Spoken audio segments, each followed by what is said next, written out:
Ah, I see you finally made it here yourself. You're certainly a force to be reckoned with, eh? Practically a god. Which means I've but one thing to ask of you. Would you kindly undertake my ordeal?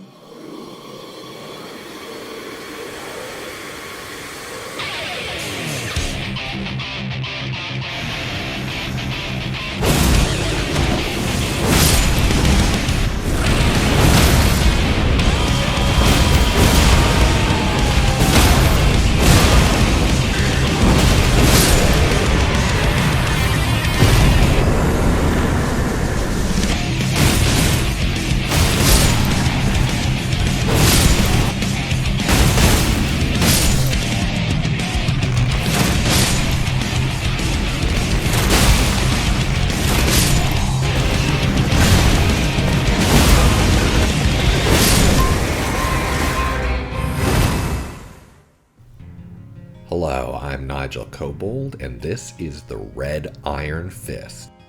This build is a low magic quality build focused on combining rapid strikes with high DPS alongside powerful high damage weapon arts from both melee and ranged.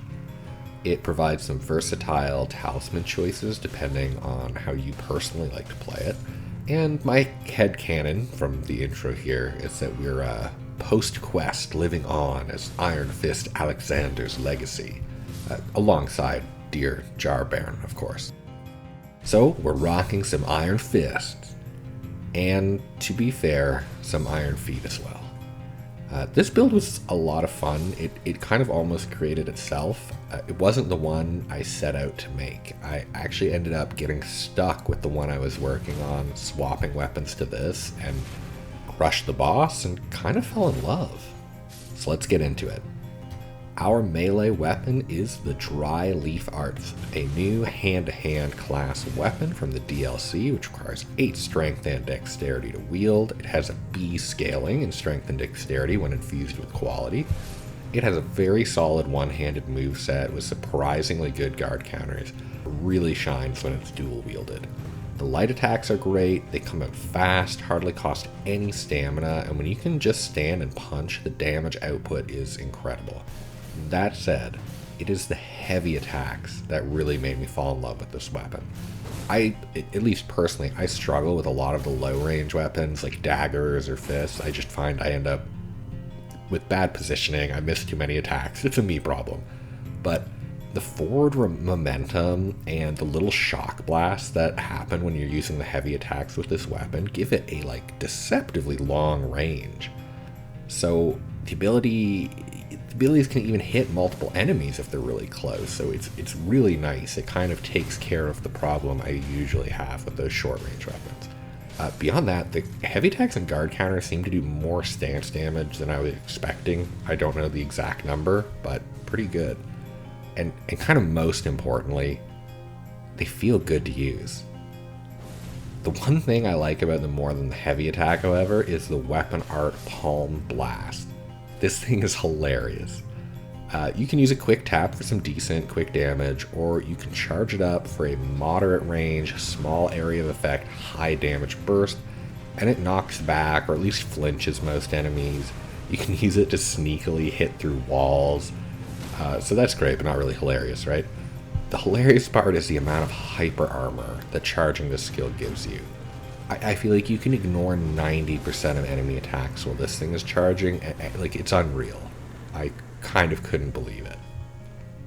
Next up are our 2 new bows, and yes, I have 2 different bows on the go for this build. You probably go with just one, drop the endurance by a couple levels, but I actually find I really like having access to both Ashes of War. First off is the Bone Bow. This is a short bow with descaling and strength and dexterity, though dexterity does scale a little better. We're mostly here for the Ash of War Rancor shot. It's basically barrage, so pretty fast shots coming out, but the arrows move a little bit slower and have some homing on them. And I really like holding on to this for some quick moving, and in particular like flying enemies. When you have a lot of quick flying enemies moving around, I pull this out, homing arrows, take them out. It's worth it for the 3-weight. Next, and I will say too, if you're just going with one bow, the second bow is probably the one to pick. We are going with Ansbach's bow. This is a lot like the black bow, where it's a long bow that lets you use the features of a light bow, like the jump, roll, and running shots, but still maintains the kind of better range and damage than a short bow. It requires 9 strength and then a whopping 43 dexterity to wield. It also has a D-scaling in strength and dexterity, but once again, dexterity scales a little better. In a similar way to Palm Blast, being this fantastic melee burst of damage, the fan shot Ash of War from this bow is basically the ranged counterpart. It consumes and launches 8 arrows in a spread in front of you. It can be good for doing status effects, but I don't think it's quite as dramatic as some people make it out to be with the status effects. But the real strength is that as long as a few arrows of this hit, it hits very hard and can actually be used pretty rapidly from long range. Now, expect to buy arrows a lot, because even with a stack of 99 arrows, you're only going to get 12 shots of this Ash of War out, but it's so good. Next up, and it's kind of a Kobold classic at this point, we have a Great Shield on this. We go the Red Mane Great Shield for solid guard boost with a relatively light weight of 14 and requiring 30 strength to wield. I admit, it's kind of funny using a Great Shield with a hand-to-hand weapon, but doing the guard counter with a kick to the kidneys is pretty sweet, but it's just a Great Shield feels like too much to pass up. I admittedly spend most of my time dual wielding with this build, but there are certain enemies, certain situations where the Great Shield it continues to let the game be really fun and fluid instead of changing into something where it's like, oh, I've really got to, let's say, be a little too careful. Next up, we're using the Dragon Communion Seal. This is just for a few buff spells and 1 offensive that you might or might not use. You'll need 10 Faith and Arcane to wield this, and mostly we're using it because it has 0 weight. For our armor, we are using the Jar in honor of Alexander, but otherwise using the new Rakshasa armor set. If you don't want to rock the Jar and are unfazed by the haunting lamentations of a disappointed Alexander, feel free to use the full Rakshasa set. This armor gives you a 2% increase to damage per piece, but has poor armor values compared to similarly heavy armor. That said, it gets our poise above 51, and that's the biggest thing for me. Despite the set reading that it increases damage taken and provides a debuff icon, there isn't actually a debuff, it's just the armor's actual values are lower. So let's talk about stats before we get into our buff spells and talismans. I'll have my current stats on screen along with the level 150 version. Our minimum required stats are 25 endurance for medium rolls, 30 strength to cover our Great Shield, 43 strength for Ansbach's bow, 15 faith for Flame Grant Me strength, or you can take it up to 25 depending on if you want to cast Golden Vow on yourself or use the new consumable version, and 12 arcane because we do take the Dragon Ice incantation as a resourceless, I know FP, but way of applying the Frostbite debuff. As such, our spells are primarily buffs. We take Flame Grant Me Strength for 20% increased physical damage, and that does increase the damage on Palm Blast. Golden Vow for more damage and defenses. Optionally, you can put Bestial Vigor in here for some passive regeneration. I find I may as well throw it in, I have the mana. And then we also take Dragon Ice for a little bit of AoE, because that is one thing we miss. But also for applying the Frostbite condition, which gives us an additional 20% increased damage on that enemy. I will say, I mostly like to think of this for AoE, but also for anyone who doesn't like relying on crafting items and doesn't like doing the farming, you can use this as well. But I do think using the freezing pots are an easier way to apply Frostbite against the frankly very aggressive bosses in the DLC, but you've got an option at least. As for talismans, we are taking the Great Jar's Arsenal to help us with our equip load. I always recommend a defensive talisman. Use Dragon Crest as a general purpose, but swap it out for something specific if a boss is doing a lot of a certain damage type. Or, admittedly too, keep this on and switch out one of the offensive talismans. Stacking up defenses is often a better way to get yourself through a boss than more offense, if you're like me and probably on the wrong side of get good. Not to mention, you'll almost certainly be face tanking some hits while leaning into Palm Blast. Next up is Shard of Alexander, which should be no surprise since we are making heavy use of both our melee and ranged Ash of War. And then our last spot is kind of the interesting one, because this can really change depending on how you're playing the build or even the content you're going against right now. You have a lot of flexibility. So obviously, like I said before, the defensive option Talisman, great on bosses.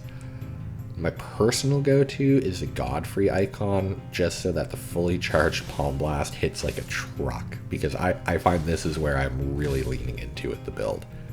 That said, if you like consumables, you're already using the Jar Head, maybe. So if you take the Jar Companion Talisman, this really makes your consumables hit pretty hard.